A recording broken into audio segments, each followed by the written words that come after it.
Welcome to the Mostly Traverse City podcast. I'm Julie Bronze. And I'm Don Pichet.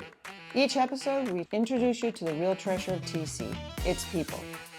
You're invited to get to know the soul of Traverse City, one story at a time.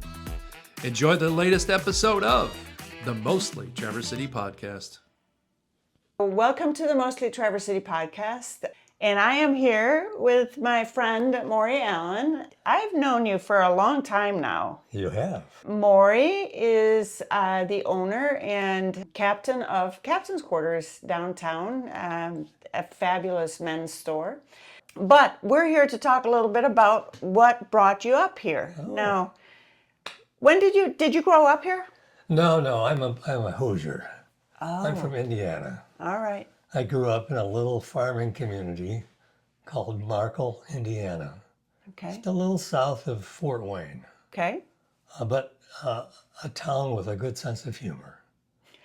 As you enter Markle, Indiana, there's a sign that says, "Welcome to Markle, population 624. 623 joyous residents and one grouch." It's the sign actually says Sign that. right there. So I thought, what a great community to come from. I know. A great sense of humor. I hope I've carried that away. I know. Well, you have as far as I know. So does anybody know who the grouch is, or does it pass around? I don't know. I could never find them. Oh, that's really funny. So were your parents farmers? My father grew up on the farm, and I spent Okay. a lot of time there. So, Okay. but then he also worked for General Electric Company Okay. and in Fort Wayne, and finally we moved all the way 16 miles north to Fort Wayne, Indiana, and that's where, from about age 6 on till Okay. I left there, I was a Fort Wayne guy. Okay. All right. So where did you meet Betsy, your beautiful bride? My beautiful bride, we met in kindergarten. For real? That's for real. Wow. Yeah, I proposed to her in the first grade, but she didn't accept until we were 21. So, So she was a little, you had to prove yourself. But I just kept at it, Well, that's a lesson. Yes. You find the girl, keep at it. I know. I knew she was the one. She just didn't know it at the time. She had not recognized exactly who you were at the time. Oh, that is so funny. How long have you been married now? We'll be 63 years. Wow. That's fabulous. Yeah. When's your anniversary? It's coming up November 17th. Very good. Don't let me forget. Don't let me forget. No, not even, but the fact that you didn't even briefly have to think about it, that's impressive. So, well, wonderful. So anyway, so you married Betsy and Yeah. you stayed in Fort Wayne? So when I got out of school from Indiana University, I went to work for Montgomery Ward Company Okay. in Fort Wayne. Mm-hmm. And then I was with them, I think I started in June or July, and I was with them until October, and they decided they would like to transfer me to another store. Okay. And that store happened to be Traverse City, Michigan. All right. Never having been to Traverse City, Michigan, I Okay. had no idea what it was like.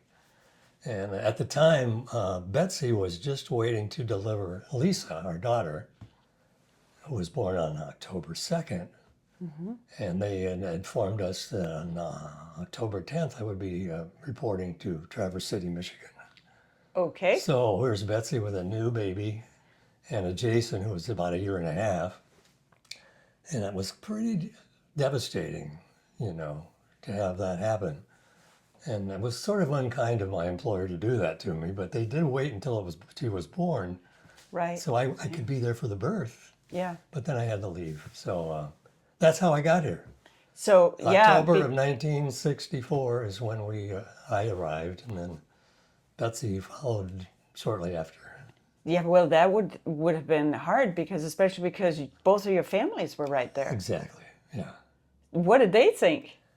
Well, they were pleased that I was getting an appointment and a nice job offering, but it was devastating to Yeah. have family move away like that. It's funny because, as you know, I came from Denmark, and, I think about when I came over here, now, driving to Fort Wayne, it's a trip, but it's like you do it, you don't really think right. too much about it. But back then, and I just think about like when I came over here, it was like now I go back multiple times a year, but it's when I came, I was like, well, maybe you went home once a year. Yeah. It's not.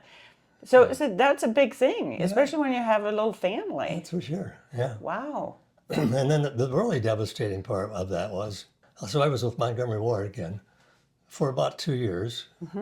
And then Montgomery Ward, in their infinite wisdom, decided to build a brand new store in Fort Wayne and decided that they would like to send Betsy and me back there into a management position with a brand new store, going back to where our families were. Yeah. But after having been to Traverse City for 2 years and raised a small family here and found so many wonderful friends, we decided we just didn't want to leave. Yeah. So that was another devastating decision to make, to leave Montgomery Ward. Oh, I had to leave Montgomery Ward or take the new job. Oh. And so it's like all the stars aligned. Yeah.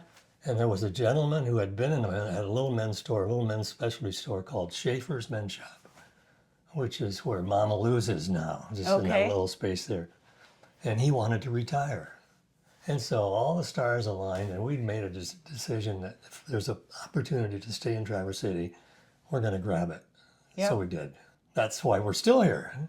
But our family was not too excited about the fact that we had an opportunity to come home and elected not to. Yes, I bet. I bet that probably. But that tells you how much we love Traverse City. Yeah, right? Yeah. And you probably had found a nice community then. Oh, yeah. It's just... So how did you find that community when you first came here? Well, it was difficult at first because when we first came to town, it was kind of like it is now. There were no rental properties. We couldn't find any place to live, so I finally found a place 1 mile south of Interlaken. Oh, wow. Way out in the boonies. Yeah, so it was 14 miles in, which was a huge commute for me. Yeah. But Betsy was there all by herself without a car and with 2 little kids. And so she would walk down to the post office about a mile just to have a conversation with somebody. She's like, I need And you know Betsy, she's very conversational. Yeah. She can't sit in the house all day. No. So for the first year and a half, that was kind of the process. That finding community in Interlaken in the winter, there aren't many people there. No, they're probably even to this. I mean, it's grown obviously, just like Traverse City has. But But once we finally found a house in Traverse City, then we started really getting a good community built. And is that where you still live? No. We were there for 2 years, and we bought the house we live in right now in 1967. Oh, wow. So we've been That's there. the year I was born. Yeah. Oh, really? So you know how long we've been there then? Yeah. Yeah, so it's been a long time. But anyway, it's just, initially we found the Newcomers Club was very, very neat. Yep. And of course, we've always been very involved in our church. And so and being in a nice neighborhood setting, just all kinds of friends were made quite hurriedly. Yeah.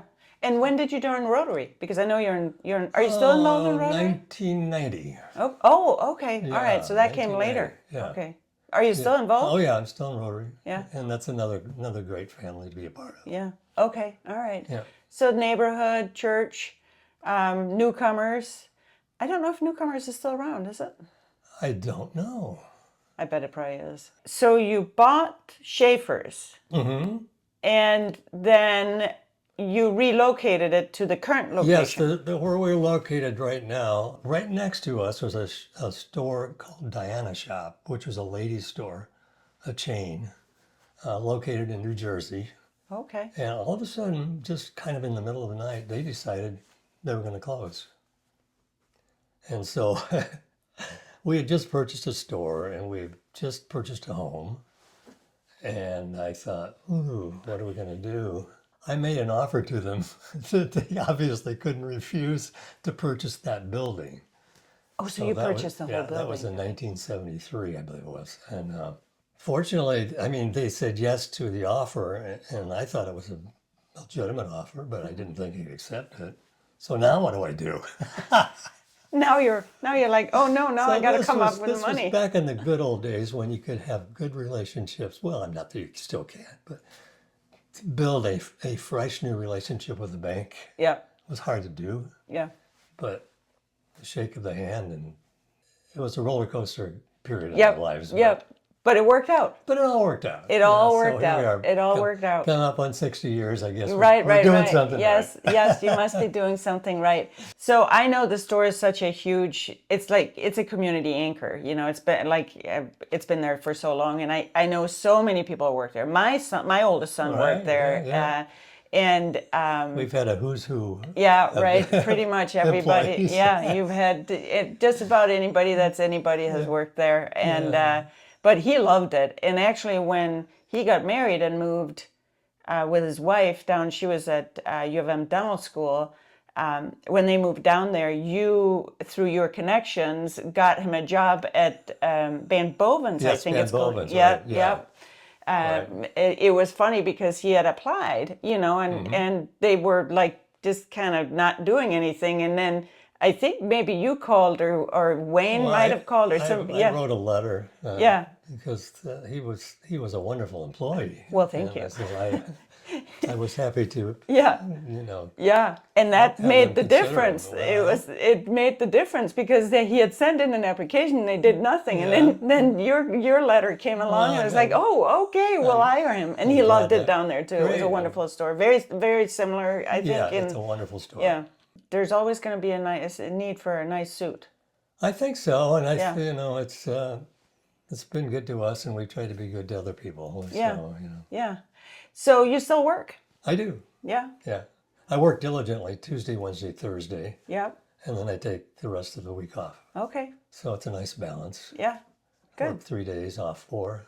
yeah, nice. I like it. Yeah, You've lived in the house that you're in now since 67. right. Do you ever consider moving? Would you ever consider moving anywhere different? Betsy and I have decided that we're going to be carried out of that house, one way or another.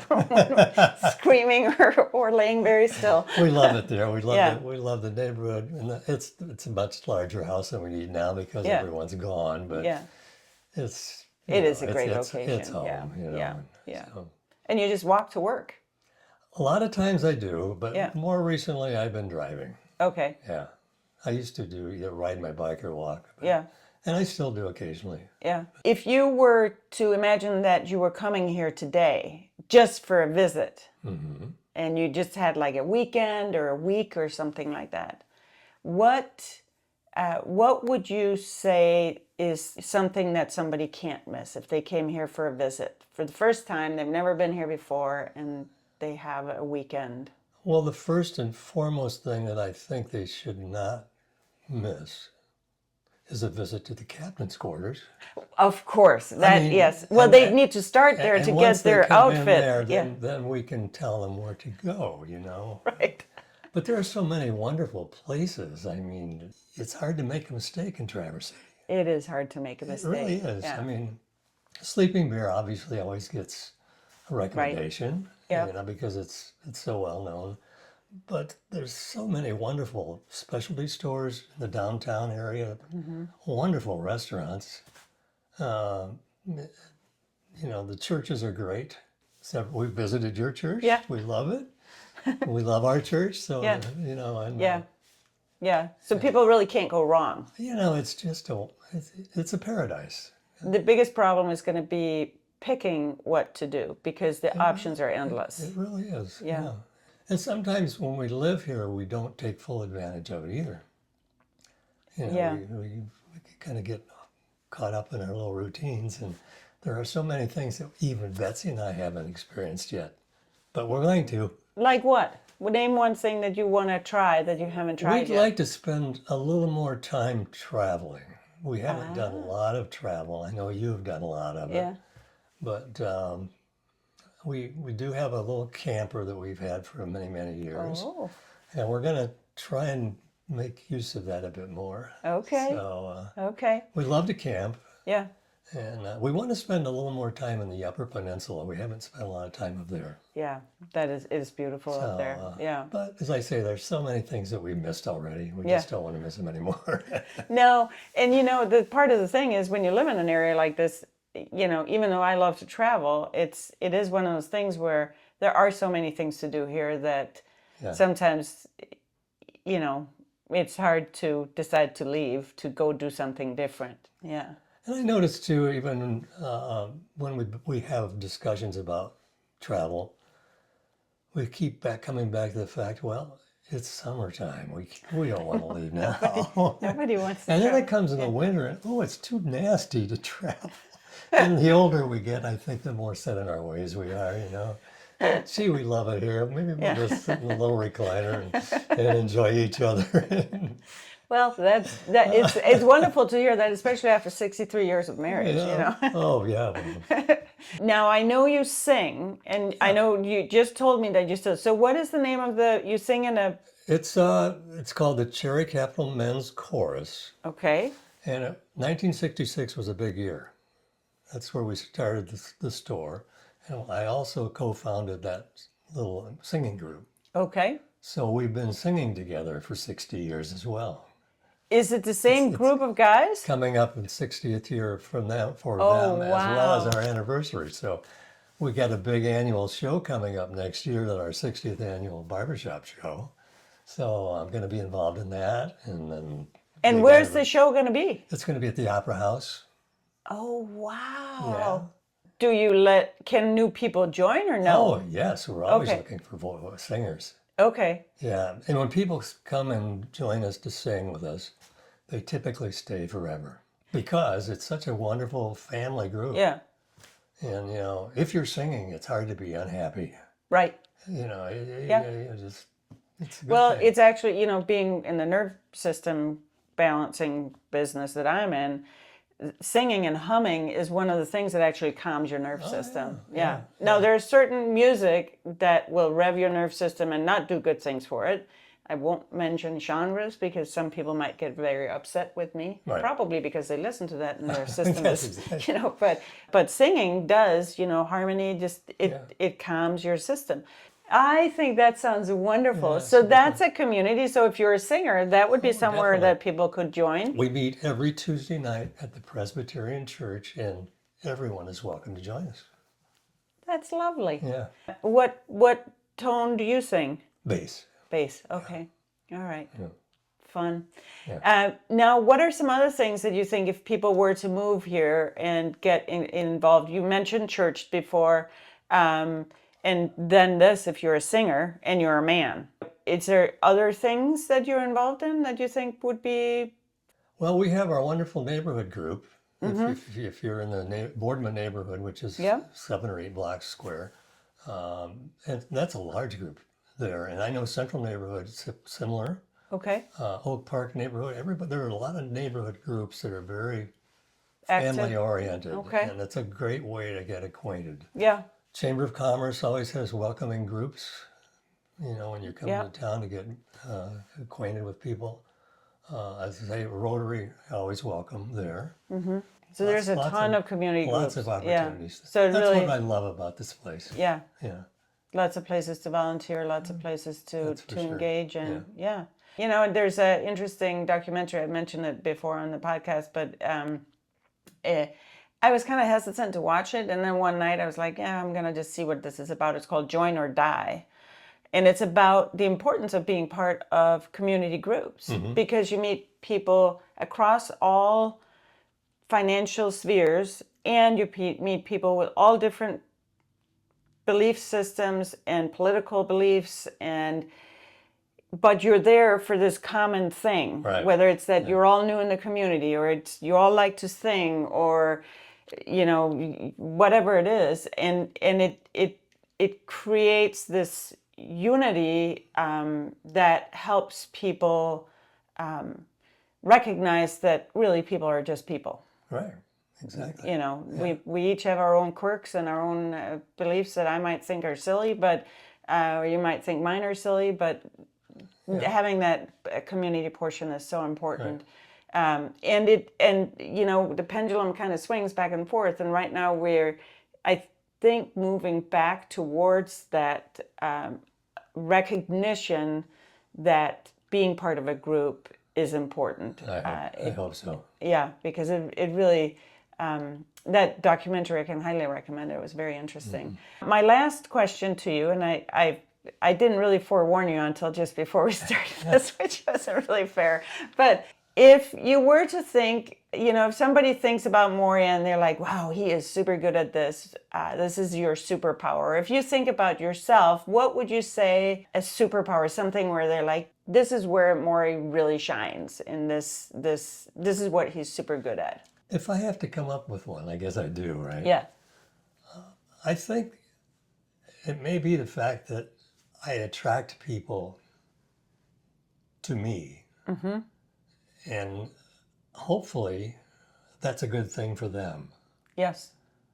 Because when I look back at the alumni of the captain's quarters, obviously I've attracted them all to come to work with me. Mm-hmm. And when you think back of, and you don't like to just name names, but my first employee was Bill Kurtz, who went on to be quite an entrepreneur with Kurtz Music. Yep. And then Bob Brick was, I think, our second employee. Yep. Who went on to, I think, found Remax, which is a wonderful organization. Yes. Yeah. But anyway, I think we've mentored a lot of people over the 60 years, and I'm very proud of the fact that a whole bunch of them have been very successful. So the mentoring is And kind I think, of your... And I don't go about doing it to make a big thing of it. No. But I just think it's developed over the time. Yeah. And that may be my worldly power. Yeah. Yeah. Right there. Yeah. No, but I think that's an important... But I don't think about it that much. But I just, the relationships that we've built over the years have been great and lasting. Yeah. And successful for both me and my associates. So. I think that's an important thing, because I also think that that's one of the things about that superpower is when you have something, you don't necessarily think you because it just comes natural to you, and being a mentor, again, just like community, having somebody that you can learn from and model after is so important as you're figuring out, how do I navigate this thing called life. Well, I know it's been very important to me. Yeah. I've had wonderful mentors over the years. Yeah. Yeah. So hopefully some of it's kind of filtered through and trickle down. Yeah. It's like another kind of trickle down economy or something like that. Yeah. Right. Yeah. So I appreciate the opportunity to come in and have the conversation with you. It's very enlightening to have the opportunity, and I wish you the very best for the podcast. Thank you. Thank you. Well, I'm very glad that you came on, and because when we're like, who do we want to have on here? And it's like, you were like on the top list, and then when we saw each other this summer, I'm like, oh, this is my opportunity. Well, thanks again for the opportunity. Yeah. Thanks. Pleasure to be here. Thanks for being on. Thank you for tuning in to the Mostly Traverse City podcast. We hope you enjoyed this episode with Maurie from Captain's Quarters. And if you want to share this episode, we would love it. But please continue to listen and subscribe. Have a great day. Thanks for tuning in to the Mostly Traverse City podcast. Until next time, stay curious, stay connected, and keep living your own kind of magic.